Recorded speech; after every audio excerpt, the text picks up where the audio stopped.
that on. Nice. Yeah, okay, so I don't know if Tamara has told you much about what I'm working on at all, or anybody's stuff? Basically nothing, no. Okay. So I was actually really surprised that I got accepted to this residency. Because I submitted something kind of wacky that's actually inside of my, I guess, practice thus far. I've done a lot of self-portraiture, dealing with themes of disability and sexuality and stuff like that. So I was working, I was in the middle of a project. I'm employed with this digital storytelling project that works with women with disabilities to, over the course of a 3-day workshop, come together and create a little 3D. I'm sure you're familiar with the format. It's like a burgeoning sort of technique that tends to work with marginalized groups to kind of create a sharing space, and then out of it, something digital that ends up being like a shareable YouTube style video. But the cool thing with those spaces is that the project is run by women with disabilities, for women with disabilities, so it ends up being a space. Thanks so much.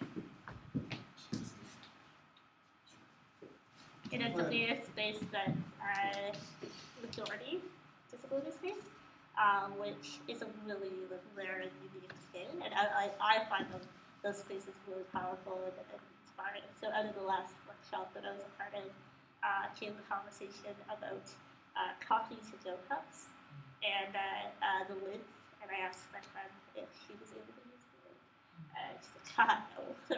And I was like, yeah, me neither. I always have to use a straw. And she was like, you mean freedom tube? And I was like, I've never heard that before. What, is that a pet name? Is that a common thing? And I immediately thought of the first time I'd ever seen a man with a disability drink a beer out of a straw, and I thought it was so badass. And so then I started picturing thousands of straws for some reason, and I got it in my head that I wanted to explore ideas of like disability and assemblage and disability as ritual, and thinking about something as mundane as a straw that then becomes alive in this way when it becomes something that is a symbol to a group that, like, disability art and disability as culture is still a relatively new, I'm trying to say avant-garde thing. Like, it's, in order to try to make a place for it, like, we're still in the middle of accepting disability as a thing. You know, like it's one of those marginalities that's constantly being non-named, like person with a disability, or I don't see the disability, that kind of negotiation, and so therefore it's hard to make it a site of cultural production. So I'm hoping to do. I initially came in thinking I would do a textile. I really liked the idea of like up materiality and like using something like that and thinking about the process of what so many straws means. Like the accumulation of to-go coffee cups in your garbage in Toronto is you know, everyone can kind of relate to that. Like the constant process of going to a coffee shop and buying a cup of coffee, and then the straw kind of becomes a thing like that. I liked the idea of thinking about the textile and the history of textiles in women communities, and that's where I've been incorporating in sort of in a digital sense these Skype conversations. I had a conversation with an artist friend who's based out of Chicago last night, and we had a great STEM session that I recorded and that I'm hoping to sort of meditate on in terms of like digital fabric. And I see that as being an integral part of the piece. Still not knowing quite what this straw structure is going to look like. I'm hoping for it to not be anything confined to a wall. Like, I'd like to see something that necessarily interacts with the space and with the paper. Initially, I had proposed I will move this big thing and it'll be a structure that you can go under. And I have enough straws to do it. There's about 12,000 in that box. But yeah, I don't know quite how that's going to come to be yet. It probably won't be entirely constructed here, but it's great to have the space to play. Yeah.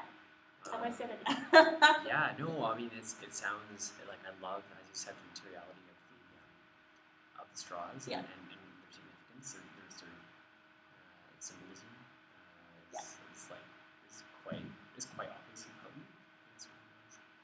and I'm assuming that probably the course of the residency would just be about, I mean, among many other things, determining the sort of form of the sculpture and what kind of freestanding form this might be. Yeah, and it's the neat thing of being here. I was explaining to Sarah earlier. So yesterday we were shown where the wood shop was, and beside the wood shop was a big dumpster, and Eshan grabbed that wood box thing, I don't know if you can see it, out of the dumpster, and I was like, cool, and I grabbed it and stole it. And then I brought it in here, just thinking it was a thing, I wasn't going to necessarily add it to the yard, I just wanted to have it. And then Conrad was like, Conrad like immediately saw it, I was like, oh yeah, you can use that as a pointer. I was like, what do you mean? Like, knowing I had planned to do like a textile, like long, you know. Right. And she's like, you know, like Akabana, and I didn't know this happened, but that's the name of some Japanese like flower structures that like are planted in sand or dirt. Like they're not alive, and then they're like they take up a lot of like kind of weaving negative space. So I sat on the beach this morning and just tried to see what that could look like with the straws, and it's actually proven to be a really neat material to work with. Like it's just like I brought a glue gun, like a low temperature glue gun. But I don't even know how much I'll need to use it because, like, I mean, it's quite stable just threading it together, and like the bends just gives it. So like I planted the ends in the bottom, and they will just flop over in these really cool ways, and like it takes up a lot of space while still having a really negative. Totally, and I think like in a way there is a power. There's a certain potency to the accumulation of tens of thousands of straws, but also there's something quite beautiful and elegant about a simple form, almost like a simple pure form. Yeah, I was sitting there on the beach and I just looked at it at one point. I was like, wow, this is so beautiful. Yeah, like it's just like almost like Japanese floral design or like it looks minimalist like a plant. sculpture. I know I'm looking at like a piece of plastic, no matter what innocuous piece of plastic, but I'm also looking at something that looks like a life form coming out of a plant. Yeah. I mean, in a way, too, a sort of space of small sculptural forms. That's like super simple. Sculptural forms. It would also be really compelling too. Sort of like almost half-realized apparatuses, like kind of. Yeah. That's really. Common things I should glue them to the bottom, but I'm like, how do I assemble it and deassemble it then? Right. Yeah. I mean, he has a point about it making it sturdier, but like, the idea of transport, it was already hard enough to lug the box here. I'm like, how am I going to get this off here? Yeah. No, it's really, it's a great starting point. Yeah. The straws. Right? Do you, and so your previous work, actually, my question would be, how did you imagine integrating the Skype interviews or the video? That was newer. That was like, I knew that we were going to be having these kind of meetings, and not all of our meetings would get to be in person. And so I already came here knowing that. For some reason, it only occurred to me once I got here that I want to have conversations of my own, and like Skype with people. And then as soon as I thought about it, I was like, I want to record that. And like, I guess maybe it was when Cohen and I were talking about online personas, because Cohen and I have been doing those like updated on Facebook because we're both just so damn enthusiastic. And so like, and I was talking to Cohen about how it's like it goes partly in my own role in the kind of disability community movement, etc. Like Facebook is used really heavily, partly as a means to co-curate. Like it's, I think the internet is actually the wonders for that artistic movement because it's stuff I would have access to. Otherwise, and it becomes like I don't really have any friends that use Facebook the way I do, and I think the idea of recording Sandy and I came partly out of that. Like, is there a way to sort of represent that thread in a different way, in a way that might be like more artistic but also consumable by outsiders?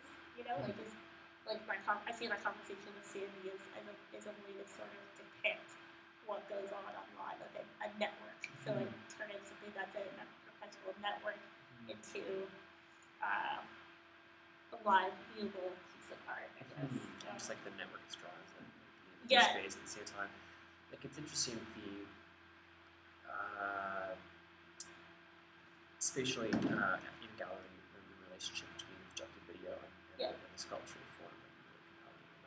Did you imagine they would interact? I've been thinking about that now. Like when we were talking about video guide the other day, it's like everyone took the time to remind me if I've been to the space. I was like, yes, it's compact space. Like trying to warn me, like not to make something too big, or to, like you might have to be outside. Is that what everyone's telling me? Initially, I did imagine having my sculpture be an outdoor thing, but yeah, no, I liked the idea of video and sculpture. I think probably the first time I saw video work integrated with sculpture was Eleanor Whitten. It was her piece of Voyager, so she does the sculptures for the carpets, but then and it was installed in Peterborough, which is where I went to school, where I lived for a long time, and we had a side room that was often where video projections are done, and it was like video of her drawing and talking, not quite documentary, but like I just loved the way it complemented the work and it felt necessary. Like, I mean, the work was stunning without it, but it just, yeah. Anyways, and I think video, digital technologies are just really relevant, and I'm kind of like always thinking about how to incorporate those mediums artistically in a thoughtful way. Yeah, that's one of the video style, as opposed to like having a screen capping of my desktop, as opposed to just like somebody who filming me talking to someone. Like I like the idea that it's here. I in fact don't know that I want to film myself talking to very many people in real time, because I like when it says this Skype conversation. Yeah, definitely. It's yeah. I mean, I think there's something variable about the sculptures too. I mean, like about the straw sculptures. I mean, they seem. I realize it's very, very early on in the process, but I can almost imagine them being adaptable to whatever space, the presentation space. Like it seems. Yeah. They seem almost like a surface or something that can kind of be like sort of metastasize somehow to fit the space or shrink down. Or well, I'm even wondering like how necessary it is to have it stay the same. So like assembly in each gallery space. Like, will it ever? Is it even if I glue it? Is it even possible for it to look the same in each space? I don't think so. Which is neat already. Yeah. Yeah, there's just so many components to it. Nature is like kind of a bit amorphous. Yeah. It's interesting. Yeah. Yeah, I was thinking about also approaching. Depending on how things turn out, I was thinking about approaching it. Well, thinking about spaces I would want to show in, and I was thinking about actually the textiles museum. Because, I mean, I might not have suggested that before having gone there, but it surprised me actually that there was they showcased a lot of contemporary stuff that did actually move beyond traditional textile work and fabric. But I also like the idea of rooting it in a context like textiles, even though this, as I say, it's not as textile-y, it's more structural. In fact, almost seems to be attempted to be more natural, which is funny. I don't know if you can see it there. I planted some straws in the garden. Right over there, it's like neon. Totally. So great. And do you see? I mean, you said that it was a departure from your existing practice of self-portraiture, but the video component would seem like an extension of that. You know what? Yep, you're right. Yeah, totally.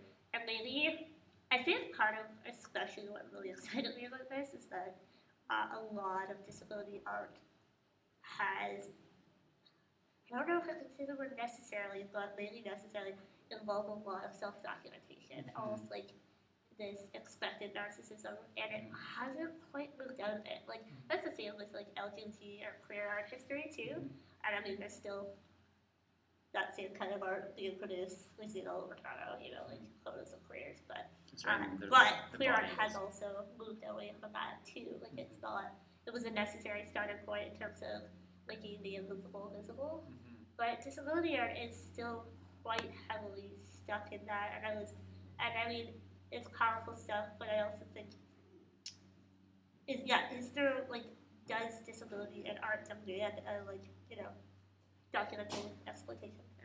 Hi. Time. Hey. It's time for me to bring you to your next meeting. This was rich. I really appreciated. Yay. I appreciated I love talking the about glimpse, and I think it's. it.